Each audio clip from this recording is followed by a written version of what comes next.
right? And obviously, by being here, the data-driven audit engagement and really being able to enable these new technologies and new solutions is definitely a revolution that we've started to see a huge uptick around the globe. But what does it mean, right? A truly data-driven approach ensures that obviously data has been captured. And when we talk about that, traditionally we're talking about trial balances in general ledger, that transactional data. But then how is it being utilized?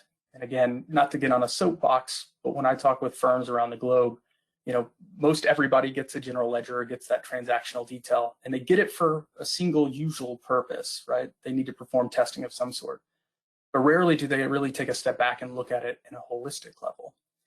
And so specifically at Inflow, we really kind of parse these things up. We say, well, is it overview analytics, which is really trial balance centric, or is it transactional analytics and using the power of actually potentially replacing work?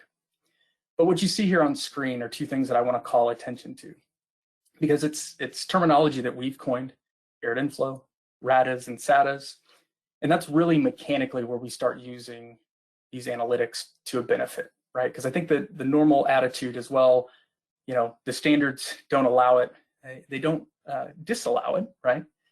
But where does it really fit in? Because it feels at best complementary, but truly it should be transformational. And so what we'll show you today, rather than just talking about it, is really how these things can be used. And so the RADAs, really think of that as helping inform, understand what you're doing on that engagement, or potentially finding things sooner on the engagement, hopefully in a planning phase. But then the SADAs, that's really on the substantive side, and truly using that as a response.